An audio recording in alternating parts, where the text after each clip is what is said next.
Welcome to health and beyond podcast. నేను లక్ష్మి. ఈ రోజు మనతో ఉన్నారు MCS neuro hospitals doctor M Chandrasekhar Reddy garu. వారితో మాట్లాడదాం. నమస్తే చంద్రశేఖర్ రెడ్డి గారు. నమస్కారం. ఎలా ఉన్నారు sir? Fine everything is good. Okay sir. Sir first of all మీ గురించి వ్యూవర్స్ కి చిన్న పరిచయం సార్. మీరు ప్రముఖ న్యూరాలజిస్ట్ గా ఈరోజు ఈ స్థాయిలో ఉన్నారు అనంటే ఈ యొక్క ఎంటైర్ జర్నీ ఎలా స్టార్ట్ అయింది, అసలు ఎలా మీరు అంటే ఈ యొక్క ప్రొఫెషన్ని ఎంచుకోవడానికి మీరు ఎవరైనా చూసి ఇన్స్పైర్ అయ్యారా? సో యాక్చువల్లీ 10 అంటే స్కూల్ టైం నుంచి కొద్దిగా మెడిసిన్ చేయాలనే ఒక ఇంట్రెస్ట్ ఉండేది మా యాక్చువల్. తర్వాత ఇంటర్మీడియట్లో అంటే ఎస్వి జూనియర్ కాలేజ్ తిరుపతిలో చదవడం జరిగింది. సో అక్కడ ఇంకా ఇంటర్మీడియట్లో బాగా చదివేసి అప్పుడు ఎంట్రన్స్ ఎగ్జామ్లో I got almost state 8th rank మా actually. So then I join in SV medical college actually. So medical college join అయిన తర్వాత సో 89కి అయిపోయింది మా యాక్చువల్లీ ఎంబీబీఎస్. తర్వాత నెక్స్ట్ ఎండి పీడియాట్రిక్స్ కర్నూలులో చేశాను. తర్వాత DM neurology Nizam institute of medical సైన్సెస్లో చేశాను. సో అప్పటి నుంచి నేను డిఫరెంట్ కార్పొరేట్ హాస్పిటల్స్లో ఒక 15 years వర్క్ చేసిన తర్వాత ఫర్ పాస్ట్ 10 years నుంచి actually I started my own hospital. So ఆ హాస్పిటల్ ఇప్పుడు నడుపుతున్నాము అక్కడనే. So it is my own hospital. So it is MCS neuro hospital. It is exclusive neuro hospital. Okay. So all specialities under single roof. So neurology and neurosurgical related all specialities are there actually. It is NABH accredited hospital. So it is in Hyderabad only. Okay. So especially ఈ యొక్క MCS హాస్పిటల్లో ఎటువంటి వైద్య సేవలు అందుబాటులో ఉంటాయి sir? So మా హాస్పిటల్లో it is a neuro hospital. So దీంట్లో న్యూరాలజీకి రిలేటెడ్ అన్ని జబ్బులకు ఇక్కడ ట్రీట్మెంట్ అందుతుంది. ముఖ్యంగా నరాలకు సంబంధించిన జబ్బులు అంటే న్యూరో ఫిజిషియన్స్ ఉన్నారు, న్యూరో సర్జన్స్ ఉంటారు, ఒక టీమ్ ఆఫ్ డాక్టర్స్ ఉంటారు. So all types of neurological diseases. So for example epilepsy గురించి ఎపిలెప్సీకి ట్రీట్మెంట్, తర్వాత స్ట్రోక్ ట్రీట్మెంట్, స్ట్రోక్ సంబంధించిన పేషెంట్లు వచ్చినప్పుడు వాటికి ట్రీట్మెంట్ ఇవ్వడం. తర్వాత వచ్చి హెడేక్. అంటే హెడేక్ అనేది వెరీ కామన్ మై సొసైటీలో. సో ప్రతి ఒక్క ఫ్యామిలీలో ఒక్కరికన్నా ఈ మైగ్రేన్ హెడేక్ అనేది ఉంటుంది. బట్ 90% ఆఫ్ పీపుల్లో వాళ్ళకు ఆ హెడేక్ అనేది చాలా తక్కువ ఉండేదానివల్ల డాక్టర్ని సంప్రదిస్తారు. బట్ అది ఆటోమేటిక్గా తగ్గిపోతుంది. బట్ 10% ఆఫ్ పీపుల్కి అది ఎక్కువ ఉండేదానివల్ల డాక్టర్ని సంప్రదిస్తుంటారు. సో ఈ విధంగా migraine headache and other headaches అనేది అది కామన్గా వచ్చే పేషెంట్లకు వచ్చే కంప్లైంట్స్. సో తర్వాత ఇవే కాకుండా కొన్ని న్యూరోపతీస్ అంటే నరాలకు సంబంధించిన జబ్బులు యాక్చువల్లీ.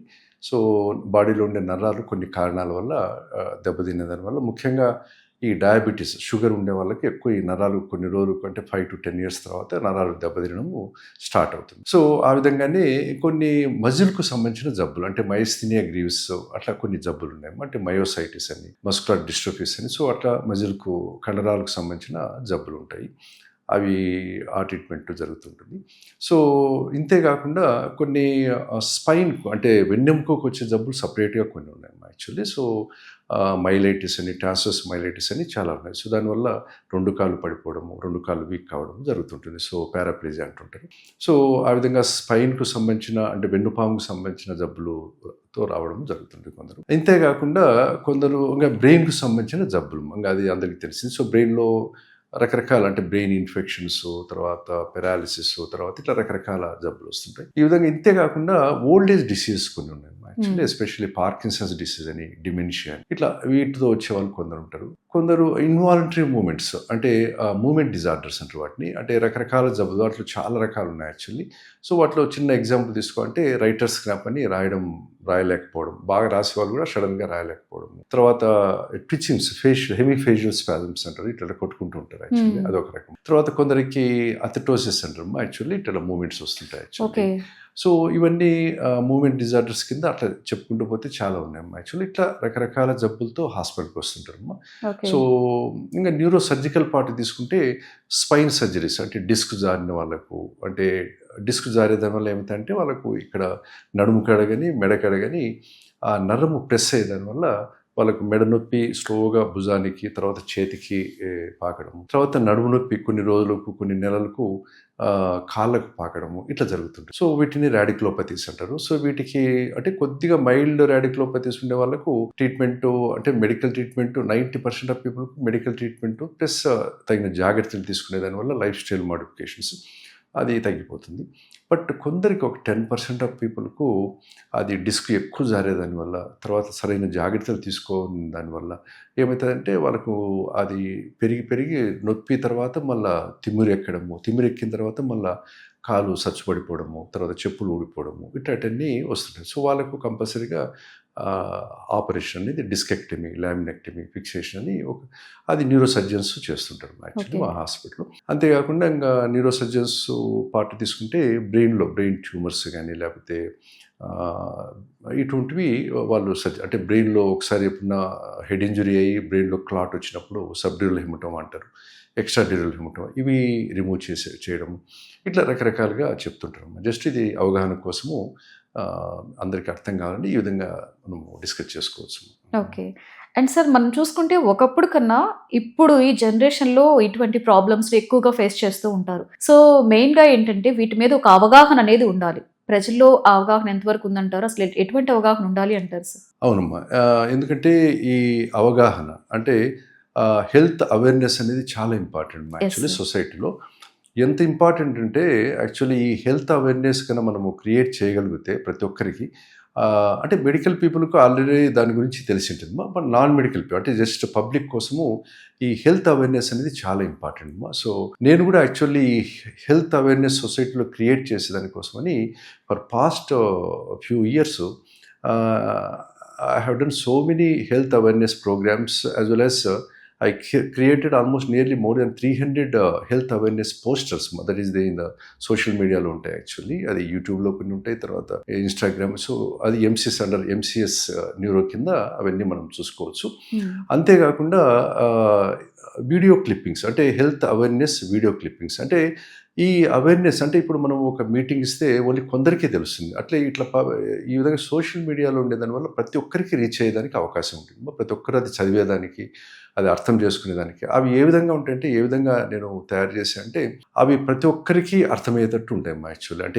అంటే నాన్ మెడికల్ కొద్దిగా చదువు వచ్చిన ప్రతి ఒక్కరికి అది అర్థమయ్యేటట్టు ఉంటుంది యాక్చువల్లీ. సో అది అర్థం చేసుకోవడమే కాకుండా ఎప్పుడన్నా వాళ్ళకి ఏమన్నా అటువంటి ప్రాబ్లం వచ్చినప్పుడు వాళ్ళు రక్షించుకునేదానికి, తర్వాత వాళ్ళ నైబర్స్ కానీ వాళ్ళ ఇంట్లో వాళ్ళని కానీ లేకపోతే ఎక్కడన్నా బయట ఏదైనా గ్యాదరింగ్లో ఉండేటప్పుడు ఎవరికైనా అటువంటి సిమ్టమ్స్ వచ్చినప్పుడు వీళ్ళు వెంటనే వాళ్ళకి హెల్ప్ చేసేదానికి కూడా అవకాశం.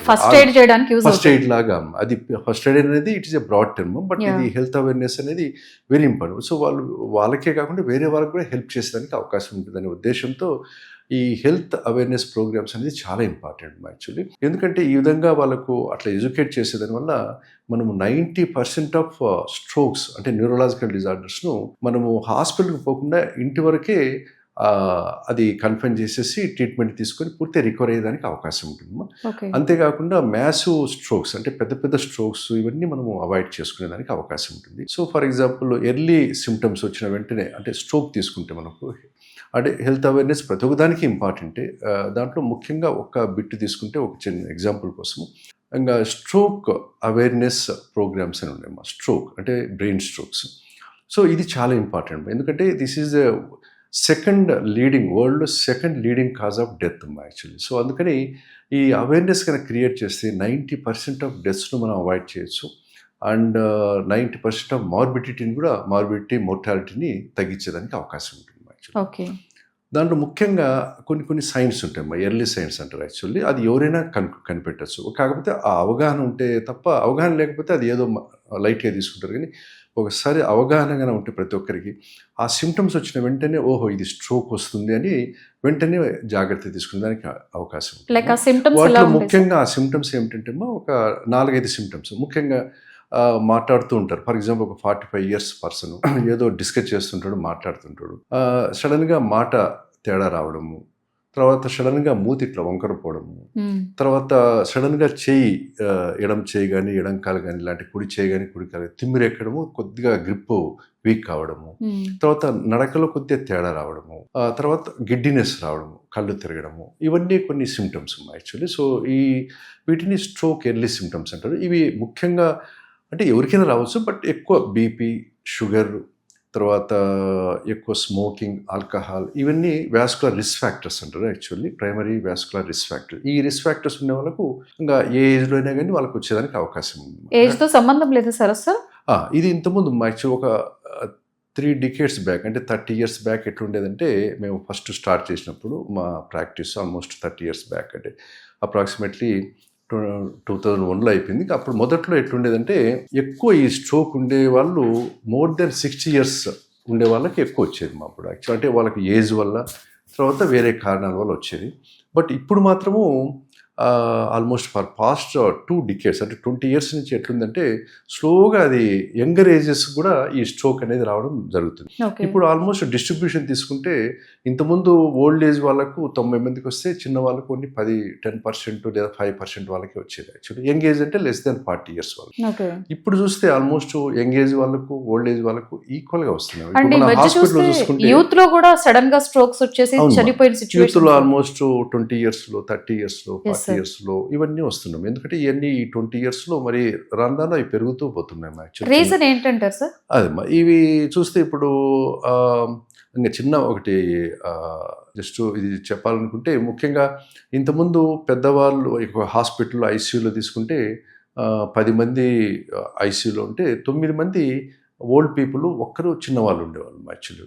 ఇప్పుడైతే ఆల్మోస్ట్ 50, అంటే 5 మంది వీళ్ళు ఉంటారు, 5 మంది వాళ్ళు ఉన్నారు యాక్చువల్లీ. కాబట్టి దీనికి ముఖ్యంగా రీజన్ తీసుకుంటే, ఈ చిన్నవాళ్ళలో ఎందుకు వస్తుంది అంటే, ముఖ్యంగా ఒకటి వచ్చి లైఫ్ స్టైల్ యాక్చువల్లీ. ఇప్పుడు లైఫ్ స్టైల్ ఎట్లా తయారైందంటే, చాలా ఎక్కువ స్ట్రెస్ఫుల్ సిచ్యువేషన్ అయిపోయింది యాక్చువల్లీ. వాళ్ళ జాబ్స్ అయితేనేమి.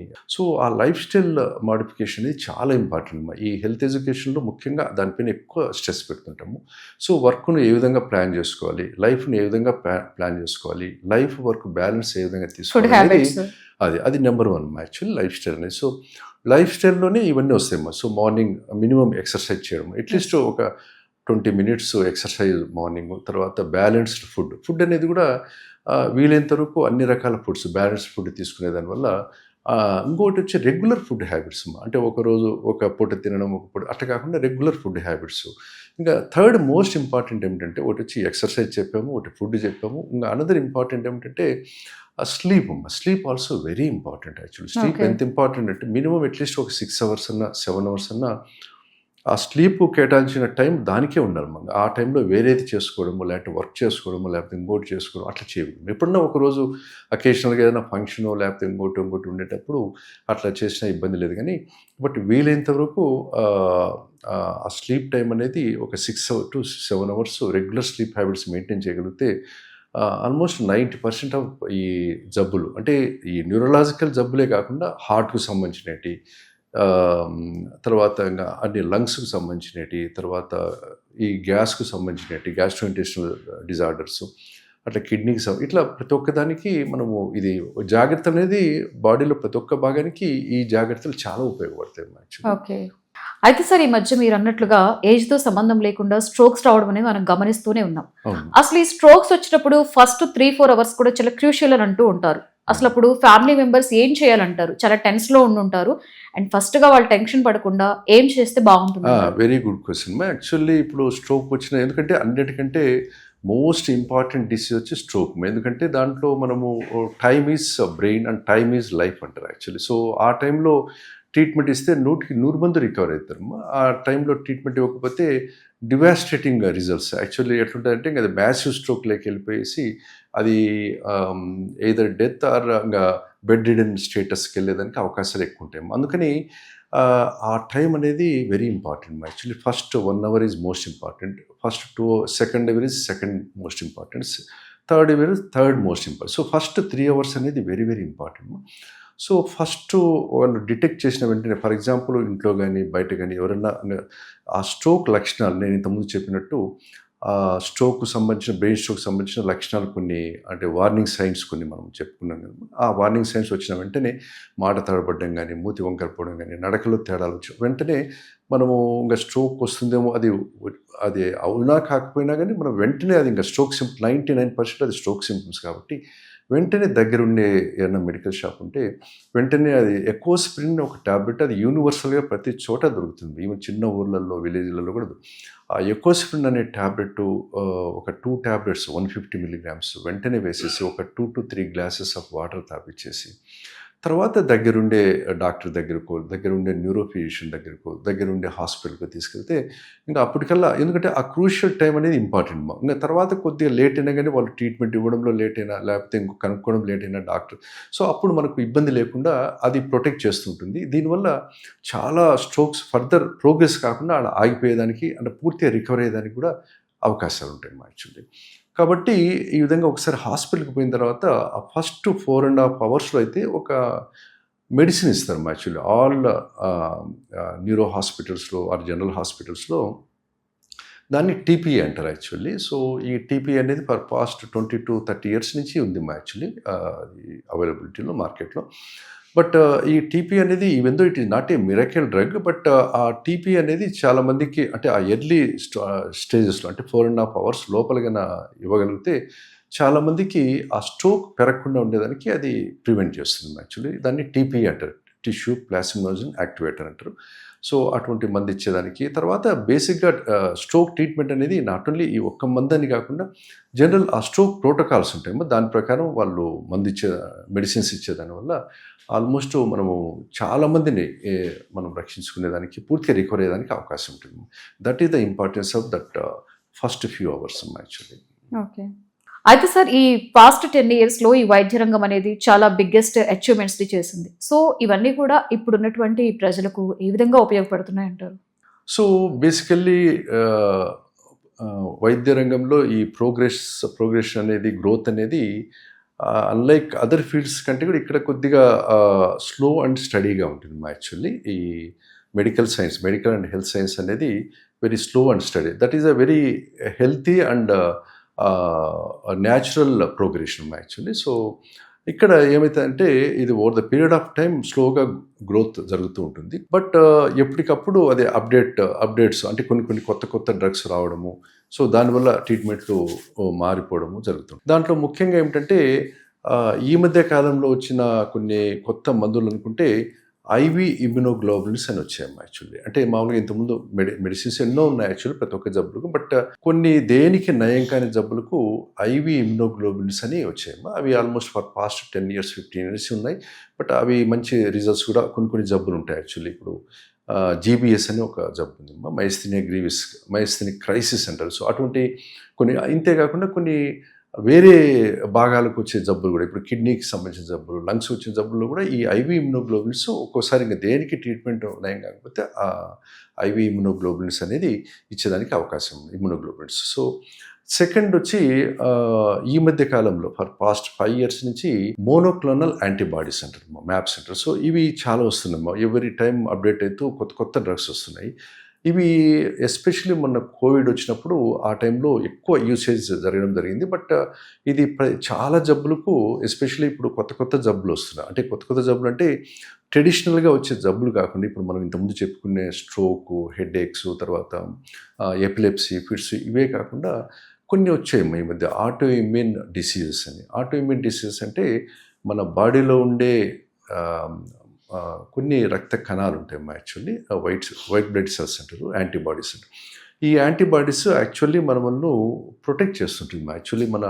ఇప్పుడు మన సిటీని ఏ విధంగా పోలీస్ వ్యవస్థ ప్రొటెక్ట్ చేస్తుంటుందో అదేవిధంగా మన బాడీలో యాంటీబాడీస్ ఎప్పుడు తిరుగుతుంటాయి, గస్తీలాగా తిరుగుతుంటాయి. సో అవి ఏదైనా బయట నుంచి ఒక ఇన్ఫెక్షన్ కానీ, ముక్కు ద్వారా కానీ, నోటి ద్వారా కానీ, వాటర్ ద్వారా కానీ, గాలి ద్వారా కానీ, ఏదైనా స్కిన్ ద్వారా లోపలికి పోయినప్పుడు వెంటనే అవి వచ్చేసి దాన్ని అటాక్ చేసేసి దాన్ని న్యూట్రలైజ్ చేస్తాం యాక్చువల్లీ. సో కాబట్టి మన బాడీలోకి ఇన్ఫెక్షన్స్ రాకుండా అవి కాపాడుతుంటారు.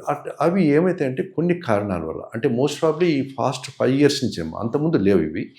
సో దానికి కూడా కారణాలు ముఖ్యంగా దాన్ని ఆటో ఇమ్యూన్ డిజార్డర్స్ అంటారు యాక్చువల్లీ.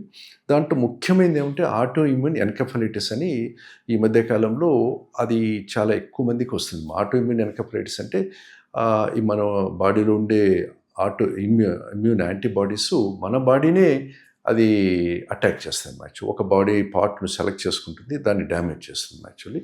అది మిస్ఇంటర్ప్రిటేషన్ అంటారు. మిస్ఇంటర్ప్రిటేషన్ అంటే బై మిస్టేక్, అంటే బయట వాళ్ళను అటాక్ చేయాల్సింది అది లోపల బాడీ పార్ట్ను అటాక్ చేయడం అనేది ఆటో ఇమ్యూన్ డిజార్డర్స్ అంటారు యాక్చువల్లీ. అవి ఇంతకుముందు లేవు యాక్చువల్లీ. ఒక 20 years బ్యాక్ అప్పుడు లేవు. ఈ మధ్యకాలం ఒక 10 years నుంచి అవి చాలా ఎక్కువ అవుతున్నాయి. దానికి కూడా కారణాలు ముఖ్యంగా ఈ life style, improper food habits, so artificial foods తీసుకోవడము, ఈ ప్రాసెస్డ్ ఫుడ్స్ తీసుకోవడము, తర్వాత పొల్యూటెడ్ ఎయిర్. సో ఒకటి వచ్చి మనం చేసుకునేటివి కొన్ని ఉన్నాయి, కొన్ని బయట నుంచి వచ్చేటివి కొన్ని ఉన్నాయి.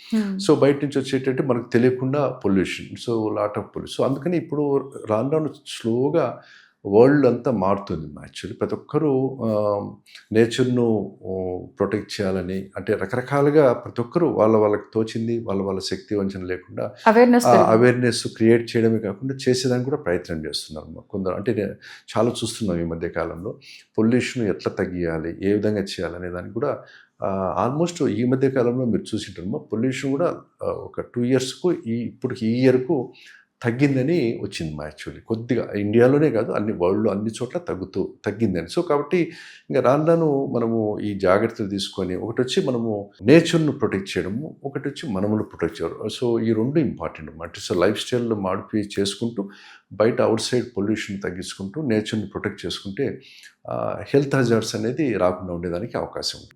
ఓకే. అలాగే సార్, ఈ మధ్య ఎక్కువగా వినిపిస్తున్న పేరు ఆర్టిఫిషియల్ ఇంటెలిజెన్స్, ఏఐ. సో చాలా వేగంగా అండ్ ఖచ్చితంగా అందుబాటులోకి రావడానికి ఏఐ ఎంతవరకు యూజ్ అవుతుందంటారు sir? Very good question actually. This is a timely question actually. So AI ఇప్పుడు ఈ మధ్యనే ఏఐ పైన ఎన్నో సదస్సులు, ఇంటర్నేషనల్ కాన్ఫరెన్సెస్ ఇవన్నీ జరుగుతున్నాయి.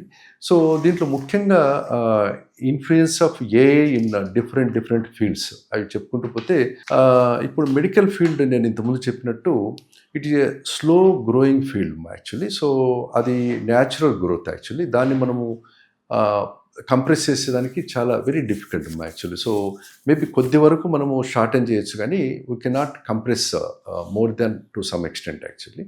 సో హియర్ ఏఐ ఎఫెక్ట్ మన మెడికల్ ఫీల్డ్లో అనేది అంత ఎక్కువ ఉండకపోవచ్చు యాక్చువల్లీ. డెఫినెట్గా ఇంపాక్ట్ అనేది ఉంటుంది, బెనిఫిషియల్ ఎఫెక్ట్ ఉంటుంది, బట్ టు సమ్ ఎక్స్టెంట్ ఉంది actually. So unlike other fields, for example ఇప్పుడు కంప్యూటర్ సైన్స్ తీసుకుంటే, తర్వాత ఎలక్ట్రికల్ ఎలక్ట్రానిక్స్, తర్వాత కెమికల్ ఇంజనీరింగ్, తర్వాత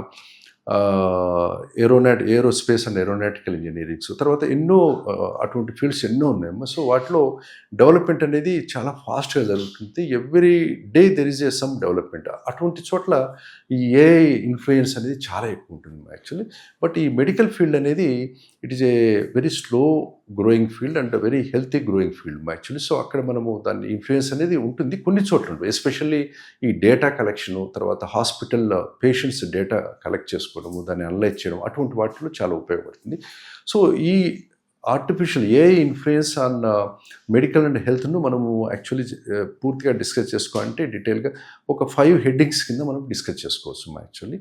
నెంబర్ 1 వచ్చి ఏఐ ఇన్ఫ్లుయెన్స్ ఆన్ డయాగ్నోస్టిక్స్ అంటే they are 2 types of diagnostics. ఒకటి వచ్చి invasive diagnostic, non invasive. Invasive అంటే బయోకెమికల్ టెస్ట్, ముఖ్యంగా బ్లడ్ టెస్ట్, యూరిన్ టెస్ట్, తర్వాత స్ఫూటము, తర్వాత different parts of the body actually. దాంట్లో డిపెండింగ్ ఆఫ్ ద కండిషన్ బట్టి దాంట్లో ఉండే సబ్స్టెన్స్ను తీసుకుపోయి ఎగ్జామ్ చేయడం. సో నాన్ ఇన్వాజివ్ తీసుకుంటే ముఖ్యంగా ఇమేజింగ్, తర్వాత రేడియాలజీ, రేడియో డయాగ్నోస్టిక్స్, వీటిలో సో ఇవన్నీ నాన్ ఇన్వాజివ్ కిందకి వస్తాయి యాక్చువల్లీ. సో వీటిలో ముఖ్యంగా the AI influence in diagnostics తీసుకుంటే, సో ఎస్పెషల్లీ ఆ డయాగ్నోస్టిక్ ఎస్పెషల్లీ ఎక్కడ ఉపయోగపడుతుందంటే, ఎక్కువ టెస్ట్ చేయాల్సిన అవసరం వచ్చినప్పుడు. ఫర్ ఎగ్జాంపుల్ ఇప్పుడు గవర్నమెంట్ హాస్పిటల్స్ కానీ వెరీ బిగ్ హాస్పిటల్స్లో రోజుకు ఇన్ని టెస్టులు చేయాల్సి వచ్చినప్పుడు అది మనకు కొద్దిగా తొందరగా చేసేదానికి ఉపయోగపడుతుంది యాక్చువల్లీ ఆ ప్రాసెస్ ఫాస్ట్ చేసేదానికి. సో మామూలుగా అయితే 10 చేసేది, ఇంకా ఏఐ ఉంటే మనకు 20-30 చేసేదానికి అవకాశం ఉంటుంది. సో ఆ విధంగా మనము కొద్దిగా but at the common end path, at the end of the ఇది కామన్ ఎండ్ పాత్వే అంటారు actually. So at the end actually it should be evaluated and validated by A doctor actually. All reports అన్ని ప్రతి ఒక్కటి మళ్ళీ at the end doctor చూడాలి, దాన్ని కరెక్టా కాదు చూసుకోవాలి. కాబట్టి డాక్టర్స్ రోల్ అనేది చాలా ఇంపార్టెంట్. ఎక్కడైనా ప్రతి చోట అది అక్కడ మనకు ఆ రిస్ట్రిక్షన్ రిస్ట్రిక్షన్ అనేది ఆడికి అయిపోతుంది యాక్చువల్లీ. సో మన నెక్స్ట్ వచ్చి సెకండ్ హెడ్డింగ్ తీసుకుంటే influence of AI in pharma అంటే మేము యాజ్ ఏ డాక్టర్గా కొద్ది వరకు చెప్పగలం కానీ but pharma people can tell even better actually. So ఈ ఫార్మా ఫీల్డ్లో కూడా అంతే యాక్చువల్లీ. సో ఈ కొద్ది వరకు ఈ ఏఐ అనేది న్యూయర్ డ్రగ్ డెవలప్మెంట్ ప్రాసెస్లో కొద్దిగా హెల్ప్ చేసేదానికి అవకాశం ఉంటుంది. కానీ అదొకటి. తర్వాత ఎందుకంటే ఏదన్నా ఈ మెడికల్ ఫీల్డ్లో ఏదన్నా బిఫోర్ ప్రూఫ్ అంటే ఎనీథింగ్ టు బి ప్రూవ్డ్ అంటే before that it should be tested 10 times actually. So అందుకని ఇక్కడ ఏమవుతుందంటే ఫర్ ఎగ్జాంపుల్ చిన్న ఎగ్జాంపుల్ చెప్తాను. ఏమన్నా డ్రగ్ అది మనకు యూసేజ్లోకి రావాలంటే it has to pass through 4 stages actually. Stage 1, Stage 2, Stage 3, Stage 4 అంటారు యాక్చువల్లీ. సో ఈ Stage 4 దాటేదానికి 12 years, యావరేజ్ వచ్చి 10 to 12 years పడుతుంది యాక్చువల్లీ. ఏ డ్రగ్ అయినా కానీ దాన్ని మనం కంప్రెస్ చేసేదానికి లేదు యాక్చువల్లీ. కాకపోతే Stage 1, Stage 2కు, Stage 2కు, Stage 3కి మధ్యలో ఈ డేటా కలెక్షను, ఆ డేటా ప్రాసెసింగు ఇవన్నీ మనకు ఏఐ చాలా హెల్ప్ అవుతుంది. అక్కడ మనకు కొద్దిగా షార్టన్ చేసేదానికి. సో 12 years నుంచి 10 years, 8 years వరకు తీసుకురావచ్చు actually without disturbing the natural process actually. So మనకు ఆ విధంగా కొద్దిగా ఏఐ ఇన్ఫ్లుయెన్స్ మనకు ఈ ఫార్మాలో కూడా ఉండేదానికి అవకాశం. తర్వాత మూడోది ఏమంటే ఇక్కడ మనకు ఏఐ ఇన్ఫ్లుయెన్స్ అనేది చాలా ఎక్కువ ఉంటుంది యాక్చువల్లీ. ఆ మూడో హెడ్డింగ్ అంటే అదేమంటే ఈ hospital data, patients data. So here పెద్ద హాస్పిటల్స్ కావచ్చు, కార్పొరేట్ హాస్పిటల్స్ కావచ్చు, లేకపోతే మీడియోకర్ హాస్పిటల్ కావచ్చు, నర్సింగ్ హోమ్స్ కావచ్చు, ఈవెన్ క్లినిక్లో కూడా పేషెంట్స్ డేటా అనేది చాలా ఉంటుంది యాక్చువల్లీ. సో ఆ పేషెంట్స్ డేటా అంటే మామూలుగా స్టోర్ చేసుకోవడం ఇవన్నీ చాలా డిఫరెంట్. సో ఏఐ వల్ల మనకు అది స్టోర్ చేసేదానికి, తర్వాత స్టోర్ చేసుకున్న తర్వాత మనం ఎప్పుడన్నా రిట్రీవ్ చేసేదానికి, ఫర్ ఎగ్జాంపుల్ ఒక పేషెంట్ గురించి డీటెయిల్స్ కావాలన్నా, లేకపోతే ఒక కండిషన్ గురించి, ఒక హెడేక్ గురించి మనము అనలైజ్ చేయాలంటే ఆల్ పేషెంట్స్ విత్ హెడేక్ మొత్తం ఆ డేటా అంతా తీసుకోవాలన్నా కానీ, లేకపోతే స్ట్రోక్ పేషెంట్ డేటా తీసుకోవాలన్నా కానీ, ఈ విధంగా మనకు ఏదన్నా మనకు సైంటిఫిక్ రీసెర్చ్ ప్రతి ఒక్కదానికి అది మళ్ళా రిట్రీవ్ చేసేదానికి ఈ ఏఐ అనేది చాలా ఉపయోగపడుతుంది. కాబట్టి మనకు ఇటువంటి డేటా కలెక్షన్లో it has very great role in medical field actually. ఈ డేటా కలెక్షను, డేటా అనాలిసిస్ వీటిలో మనకు ఉంటుంది. ఆ విధంగానే సైంటిఫిక్ రీసెర్చ్లో కూడా అది చాలా ఉపయోగపడుతుంది. ఇంకా ఫోర్త్ది వచ్చి AI influence on surgeries and robotics. ఈ రోబోటిక్స్ కూడా మనకి రోబోటిక్స్ వచ్చినప్పుడు చాలా అది కూడా ఈ మెడికల్ ఫీల్డ్లో మంచి ఇన్ఫ్లుయెన్స్ పెట్టేదానికి అవకాశం ఉంటుంది. ముఖ్యంగా ఏమిటంటే మనకు సర్జను పోలేని ప్రదేశము, అంటే సర్జికల్ ఇన్స్ట్రుమెంట్ పోలేని ప్రదేశంలో ఈ రోబోటిక్స్ పోయేసి మెటిక్యులస్గా సర్జరీ చేసేదానికి అవకాశం ఉంటుంది. అదొకటి. రెండోది వచ్చి మనము 4 సర్జరీలు చేసే కాడ 12 సర్జరీలు చేయొచ్చు యాక్చువల్లీ రోబోటిక్స్ ఉండేదాన్ని. సో ఇట్లా కొద్ది వరకు మనకు ఈ రోబోటిక్స్ వల్ల మనకు సర్జరీస్ చేసేదానికి. ఇంకోటి రిమోట్ సర్జరీస్ రోబోటిక్స్ ఉండేదాని వల్ల. సో మొన్న కూడా ఈ మధ్య మీరు చూసింటారు యాక్చువల్లీ, ఇక్కడ నుంచి ఇంకొక కంట్రీలో మనం ఆపరేషన్ చేయొచ్చు. ఇక్కడ మనము ఆపరేట్ చేస్తూ అక్కడ సర్జన్స్ ఉంటారు, వాళ్ళంతా మొత్తం ప్రిపేర్ చేసి ఉంటారు. ఇక్కడ నుంచి వీళ్ళు డైరెక్షన్స్ ఇస్తూ ఇక్కడ ఆపరేట్ చేస్తుంటే అక్కడ సర్జరీ జరుగుతూ ఉంటుంది. సో అట్లా ఆల్మోస్ట్ 10,000 kilometers దూరంలో ఉండే కంట్రీలో అక్కడ ఒక హాస్పిటల్లో ఇక్కడ నుంచి మనము రిమోట్గా సర్జరీ చేస్తాం. ఈ విధంగా రోబోటిక్స్ వల్ల కొన్ని అడ్వాంటేజెస్ ఉండేమో, అంటే మనకు ఎక్కడ ఫెసిలిటీస్ లేవో అక్కడ మనము ఇటువంటివి ఉపయోగించి చేసేదానికి ఈ విధంగా కూడా మనకు ఏఐ అనేది ఉపయోగపడుతుంది యాక్చువల్లీ. తర్వాత last, this is the most important actually, this is the nidus, అంటే this is the main important starting point for entire medical, that is the patient doctor interaction actually. అక్కడ మనకు ఏఐ ఎఫెక్ట్ అనేది almost zero కానీ లేకపోతే negligible అని చెప్పచ్చు, ఎందుకంటే that cannot be replaced actually. So ఈ పేషెంట్ డాక్టర్ ఇంటరాక్షన్ అనేది ఎంత ఇంపార్టెంట్ అంటే, ఎందుకు అది రిప్లేస్ చేయలేదంటే ఇప్పుడు for example each patient is unique actually. అంటే ఇప్పుడు నేను for example for past 25 years నుంచి ఆల్మోస్ట్ కొన్ని ల్యాక్స్ ఆఫ్ పేషెంట్స్ చూసింటాను. బట్ ఏ రోజు వచ్చిన పేషెంట్ కొత్తగానే ఉంటారు యాక్చువల్లీ. ఈవెన్ దో జబ్బు అదే ఉండొచ్చు, బట్ వాళ్ళ ప్రెజెంటేషన్ డిఫరెంట్గా ఉంటుంది యాక్చువల్లీ. సో ఫర్ ఎగ్జాంపుల్ ఒక 10 మంది పేషెంట్లు హెడేక్ పేషెంట్లు తీసుకుంటే ఒక్కొక్కరు ఒక్కొక్క విధంగా ప్రజెంట్ చేస్తారు. అందరూ ఒకే విధంగా ఉండదు యాక్చువల్. అంటే హెడేక్ అనేది కామన్ ప్రాబ్లం ఉండొచ్చు, but presentation will be different. And వాళ్ళకి ఇచ్చే మందులు కూడా ఒక్కొక్కరికి అంటే వాళ్ళ ఏజ్ని బట్టి, వాళ్ళ వెయిట్ని బట్టి ఆ డోసేజెస్ కూడా డిఫరెంట్గా ఉంటుంది యాక్చువల్లీ. సో ఇంతే కాకుండా if at all any complications, for example 1%, 2% any complication వచ్చినా కానీ అది కూడా వాళ్ళ బాడీ తత్వాన్ని బట్టి పర్సన్ టు పర్సన్ డిఫరెంట్గా ఉంటుంది. కాబట్టి ఇక్కడ ప్రతి ఒక్కదానికి డాక్టర్ అనేది చాలా అవసరం. ఇక్కడ అనేది రీప్లేస్ చేయడం అనేది చాలా కష్టం యాక్చువల్లీ. ఎందుకంటే ఇటువంటి time to time we have to think and we have to respond to the patient actually. అదొకటి, ఇది ఒక పార్ట్. ఇంకొకటి బట్టి హ్యూమన్ టచ్. ఇంకా సెకండ్ పార్ట్ వచ్చి హ్యూమన్ టచ్ అనేది that cannot be replaced by AI. So ఈ రెండు వాటి వల్ల ఈ పేషెంట్ డాక్టర్స్ ఇంటరాక్షన్ అనేది ఇప్పటికీ కూడా అట్లే ఉంటుందనేది నా ఉద్దేశం యాక్చువల్లీ. ఎందుకంటే అది అట్లుంటేనే, ఎందుకంటే అది కరెక్ట్గా ఉంటేనే దాని చుట్టూ ఈ మెడికల్ అండ్ ఫార్మా ఫీల్డ్స్ అన్నీ తిరుగుతుంటాయి యాక్చువల్లీ. సో అది లేకపోతే ఇవన్నీ పూర్తి డిసప్పేర్ అయిపోతాం. కాబట్టి that should be pure and virgin like that only for ever. So okay. అయితే సార్ ఇక్కడ మనం ప్రస్తుతానికైతే చాలా వరకు డెవలప్ అయినా కూడా కొన్ని వ్యాధులు అయితే ఎప్పటికీ క్యూర్ కాని ఉంటాయి.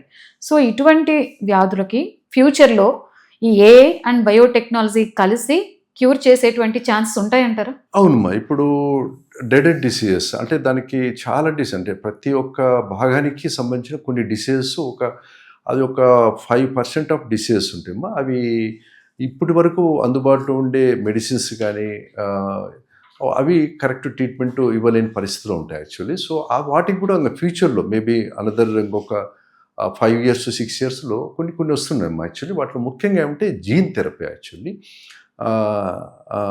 జీన్ ఎడిటింగ్ అని, ఇవన్నీ కొన్ని జీన్కు సంబంధించిన జీన్ థెరపీస్ వస్తున్నాయి. అవి కన్నా రేపు ప్రాపర్గా వస్తే కన్నా ఎటువంటి డిసీజ్ కూడా ట్రీట్మెంట్ ఉంటుందనేది ఇది యాక్చువల్లీ దాని సారాంశము. కాబట్టి ఈ జీన్ థెరపీ అనేది చాలా ఇంపార్టెంట్. ఇంకా తర్వాత ఆర్గనెల్స్ అని తయారు చేస్తున్నారు.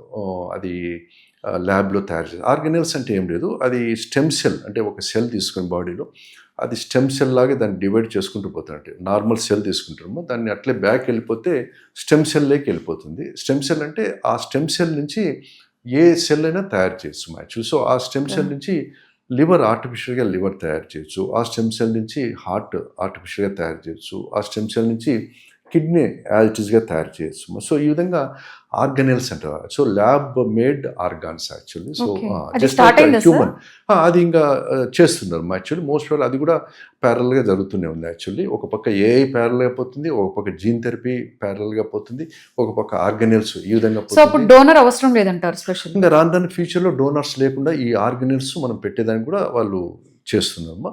మోస్ట్ ప్రాబ్లీ మేబీ ఇంకొక 4-5 yearsలో అవి కూడా ఆ రిజల్ట్స్ కూడా బాగా వచ్చేదానికి అవకాశం ఉంటుంది యాక్చువల్లీ. సో దీంట్లో ప్రతి ఒక్కటి కన్నా మనము కంబైన్ చేసేసుకుంటే రేపు ఆఫ్టర్ 5 to 10 yearsకు ఆ ట్రీట్మెంట్ అనేది చాలా ప్రిసైజ్గా చాలా పర్ఫెక్ట్గా ఉండేదానికి అవకాశం ఉంటుంది actually. But always we have to remember one thing actually. Disease treatment అనేది ఒక పార్ట్ అయితే prevention is always better than cure. So always we have to go for preventive aspects. So ఆ ప్రివెంటివ్ ఆస్పెక్ట్స్ పైన నేను చెప్పినట్టు ఆ జాగ్రత్తలు కన్నా తీసుకుంటే బిఫోర్ ఆ డిసీజ్ రాకముందే కొన్ని జాగ్రత్తలు తీసుకుంటే ఆ డిసీజ్ రాకుండా చేసుకోవచ్చు. ఎందుకంటే పాత డిసీజెస్ అన్నీ ఎన్నో డిసప్పర్ అయినాయి. అంటే ఈ డెవలప్మెంట్స్, ఈ సైంటిఫిక్ డెవలప్మెంట్స్ వల్ల పాతవి ఎన్నో జబ్బులన్నీ తగ్గిపోయినాయి, బట్ కొత్త జబ్బులు వచ్చాయి యాక్చువల్లీ. సో కాబట్టి ఈ కొత్త జబ్బులు రాకుండా ఉండాలంటే మెయిన్ ఈ లైఫ్ స్టైల్ డిసీజెస్ అంటారు వీటిని. ఇప్పుడు కొత్తగా వచ్చినట్టండి లైఫ్ స్టైల్ డిసీజెస్. అంటే ఈ లైఫ్ స్టైల్లో మార్పు వచ్చిన దానివల్ల, తర్వాత ఫుడ్లో మనమే క్రియేట్ చేసుకుంటాం. ఆల్మోస్ట్ అన్ని క్రియేటెడ్ యాక్చువల్లీ, అవన్నీ క్రియేటెడ్ డిసీజెస్ యాక్చువల్లీ ఒక విధంగా చెప్పాలంటే. సో ఇవన్నీ లైఫ్ స్టైల్ డిసీజెస్. సో ప్రతి ఒక్కరూ అవగాహన క్రియేట్ చేసేసుకొని అది కన్నా స్ప్రెడ్ చేసేసుకుంటే ఇంకా ఈ డిసీజెస్ కూడా తగ్గించేదానికి అవకాశం ఉంటుంది. ఓకే అండ్ ఈ ఏ వచ్చిన తర్వాత అంటే మన డాక్టర్స్ యొక్క థాట్ ప్రాసెస్ని కూడా ఇంకా బెటర్ చేస్తుందంటారా? సో డాక్టర్స్ థాట్ ప్రాసెస్ను బెటర్ చేయలేదమ్మా. ఎందుకంటే అది మనకు కొన్ని చోట్ల టెక్నికల్ ఆస్పెక్ట్స్ కానీ మనకు హెల్ప్ చేయగలదు. అంతేగాని మన మైండ్ను అది ఏ విధంగానూ ఇన్ఫ్లుయెన్స్ చేయలేదు యాక్చువల్లీ. ఎందుకంటే ప్రతి ఒక్క డాక్టర్కు ఒక యూనిక్ క్లినికల్ అక్యుమెన్ అని ఉంటుంది యాక్చువల్లీ. ప్రతి ఒక్క డాక్టర్కు అది డిఫరెంట్గా ఉంటుంది. That cannot be replaced by AI actual. So ఒక్కొక్క డాక్టర్కు ఒక్కొక్క ఐడియాస్ ఉంటాయి యాక్చువల్లీ. వాళ్ళ ఎక్స్పీరియన్స్ను ఎక్స్పీరియన్స్ అనేది చాలా కౌంట్ అవుతుంది ఈ డాక్టర్ ఫీల్డ్లో. ఆ ఎక్స్పీరియన్స్ అనేది ఇప్పుడు for example 10 years experience, 20 years experience, 30 years ఎక్స్పీరియన్స్లో మనం కొన్ని డిసీజెస్ ఆ ఎక్స్పీరియన్స్లోనే మనం కనుక్కునేదానికి, అంటే 90% ఆఫ్ డిసీజెస్ ఎవరైనా కనుక్కోవచ్చు, but experience makes all the difference ఆ 10% ఆఫ్ కేసెస్లో. అండ్ సార్ ఫైనల్లీ వ్యూవర్స్ కోసం యాజ్ ఏ డాక్టర్గా ఇన్నేళ్ల ఎక్స్పీరియన్స్లో ఎన్నో కేసెస్ని మీరు స్టడీ చేసి ఉంటారు. వ్యూవర్స్కి ఏం చెప్పాలి అనుకుంటున్నారు సార్? అదేమ్మా, ఇంకా డాక్టర్స్గా మేము ట్రీట్మెంట్ వరకు అయితే మంచిగా ఇస్తామమ్మా, దాని గురించి ఏమి ఇబ్బంది లేదు. బట్ నా అడ్వైజ్ ఏమిటంటే ముఖ్యంగా ఎస్పెషల్లీ ఇప్పుడు యంగ్ పేరెంట్స్, అంటే ఎస్పెషల్లీ 30 years 35 years ఉండి పిల్లలు చిన్న పిల్లలుగా ఉండే వాళ్ళకు, ఎందుకంటే ఈ హెల్త్ అవేర్నెస్ అనేది, ఈ హెల్త్ అనేది చిన్న పిల్లల్లో నుంచే స్టార్ట్ కావాలమ్మా. అంటే ఈ హెల్త్ అవేర్నెస్ అయితేనేమి, హెల్త్కి సంబంధించిన జాగ్రత్తలు అయితేనేమి, నేను చెప్పినట్టువన్నీ చిన్న పిల్లలప్పుడే వాళ్ళకి అలవాటైపోతే ఇంకా పెద్ద అయిన తర్వాత వాళ్ళ హెల్త్ అనేది ఇంకా అది దట్ ఈస్ ద ఫౌండేషన్. ఇంకా ఆటోమేటిక్గా వాళ్ళు దే విల్ కంటిన్యూ, వాళ్ళకి మళ్ళీ ఎవరు చెప్పాల్సిన అవసరం కూడా ఉండదు. అందుకని ఇంట్లో పేరెంట్స్ ఆర్ మోస్ట్ ఇంపార్టెంట్. మా పేరెంట్స్ వాళ్ళకి డిసిప్లిన్ నేర్పించాలి ఫస్ట్. అంటే అంత స్కూల్లో నేర్చుకుంటారని అనుకోకూడదు. స్కూల్ చెప్పేది స్కూల్ చేస్తుంది, బట్ పేరెంట్స్ అనేది మోస్ట్ ఇంపార్టెంట్. ఎందుకంటే వాళ్ళే ఫస్ట్ గురువులు మా యాక్చువల్. అంటే పిల్లలు ఏమంటే 90% మనం చెప్తే నేర్చుకోరు, మనం చూసి నేర్చుకుంటారు వాళ్ళు. అంటే మనము ఇంట్లో చేసే బిహేవియర్ని బట్టి పిల్లలు ఆ విధంగా నేర్చుకుంటారు మా యాక్చువల్లీ. సో కాబట్టి పిల్లలు ఉండేటప్పుడు పేరెంట్స్ బిహేవియర్ చాలా పర్ఫెక్ట్గా ఉండాలి. అంటే ఖచ్చితంగా ఉండాలా, డిసిప్లిన్గా ఉండాలి. తర్వాత ఏదైనా ప్రాబ్లమ్స్ ఉంటే వాళ్ళు తర్వాత డిస్కస్ చేసుకోవాలి, కానీ బట్ పిల్లల ముందు వాళ్ళు ఆర్గ్యూ చేసుకోవడము తర్వాత అట్లాంటివన్నీ it's not good for child brain development. Child brain development దానిపైన ఆధారపడి ఉంటుంది. ఇంకోటి వచ్చి చిన్నపిల్లలకు ప్రతి ఒక్కటి డిసిప్లిన్ నేర్పారు. ప్రతి ఒక్కటి అంటే టయానికి నిద్రపోవడము, టయానికి ఆహారం కూడా మంచి హెల్తీ ఫుడ్స్ పెట్టడము, ఇవన్నీ చాలామంది పెడుతుంటారు. దాంట్లో ఏమో తర్వాత గేమ్స్లో పార్టిసిపేట్, అంటే చదువు అనేది ఎంత ఇంపార్టెంట్. ఒక 1 hour ఇంటికి వచ్చిన తర్వాత చదువు అయితే ఒక 1 hour గేమ్స్కి పంపించాలి. ఏదైనా బయట ఆడుకోవడము, లేకపోతే ఏదో ఒకటి స్విమ్మింగ్, లేకపోతే రన్నింగ్, ఏదో సంథింగ్ యాక్చువల్లీ. తర్వాత ఇంకొక 1 hour అంటే కల్చరల్ యాక్టివిటీస్, అంటే ఎట్లా ఏం కథ అనేది ఉండాలన్న యాక్చువల్లీ వాళ్ళకు. సో పెద్దలను ఏ విధంగా రెస్పెక్ట్ ఇవ్వాలి, ఇవన్నీ కూడా చిన్నప్పటి నుంచే వాళ్ళకి ఫౌండేషన్ వేస్తే వాళ్ళకు ఫ్యూచర్లో వాళ్ళు మంచి పౌరులుగా తయారవుతారు. అంటే వాళ్ళు ఒక్కరికే కాకుండా వాళ్ళ ఫ్యామిలీకే కాకుండా సొసైటీ కూడా ఉపయోగపడతారు యాక్చువల్లీ. అంతేకాకుండా మూడోది ఏమంటే స్కూల్లో కూడా ఓన్లీ ఇప్పుడు స్కూల్లో ఈ మధ్య చూసాం కదమ్మా, ఆల్మోస్ట్ 30 years బ్యాక్ నుంచి చూసుకుంటూ వస్తే, అంటే ఇప్పుడు మారుతున్నాయండి. సో స్కూల్ అంటే ఎట్లుండేది, ఒక బిల్డింగు. అంటే ఒకప్పుడు 30 years బ్యాక్ స్కూల్ అంటే పెద్ద గ్రౌండు, తర్వాత చదువుకునే దానికి రూమ్స్ ఇట్లా ఉండేటమ్మా. ప్రతిరోజు ఒక పీటీ అని పెట్టేవాళ్ళు, ఫిజికల్ ట్రైనింగ్ అనే అట్లుండేది. బట్ ఈ పాస్ట్ 20 years 25 నుంచి స్టడీస్ అని లాస్ట్గా ఎట్లా తయారైందంటే ప్రతి బిల్డింగు ఒక కాలేజ్ అయిపోయింది, ప్రతి బిల్డింగ్ ఒక స్కూల్ అయిపోయింది. సో అది కరెక్ట్ కాదమ్మా యాక్చువల్గా. ఇప్పుడు ఈ మధ్య కాలంలో అది కూడా చేంజ్ అవుతుంది రండి. సో ఎట్లుండాలంటే స్కూల్ అన్నాక గ్రౌండ్ ఉండాలి కంపల్సరీగా. ప్రతిరోజు వాళ్ళకు ఒక ఫర్ ఎగ్జాంపుల్ 6 periods ఉన్నాయనుకోండి, దాంట్లో ఒక 4 periods స్టడీస్ పెట్టుకొని 1 period కంపల్సరీగా గేమ్స్, ఆటలు ఆడిపోయడం, ఏదో ఒక గేమ్స్ అంటే వాళ్ళకు పరిగెత్తడం ఇట్టన్నీ ఉండాలమ్మా యాక్చువల్లీ. సో స్టెన్యూస్ ఎక్సర్సైజ్ ఉండాలి. తర్వాత మూడోది వచ్చి వాళ్ళకు కల్చర్ గురించి నేర్పించడం అనేది అది కూడా ఉండాలి. కల్చరల్ యాక్టివిటీస్, డ్యాన్స్, తర్వాత మన దాని ఇంపార్టెన్స్ ఏమిటి, సో ఈ పండుగలు ఏంటి, ఆ పండుగల ఇంపార్టెన్స్ ఏమిటి, ప్రతి ఒక్కటి సో ఎల్డర్స్ అంటే ఎవరు, ఎల్డర్స్కి ఏ విధంగా ఇంపార్టెన్స్ ఇవ్వాలి.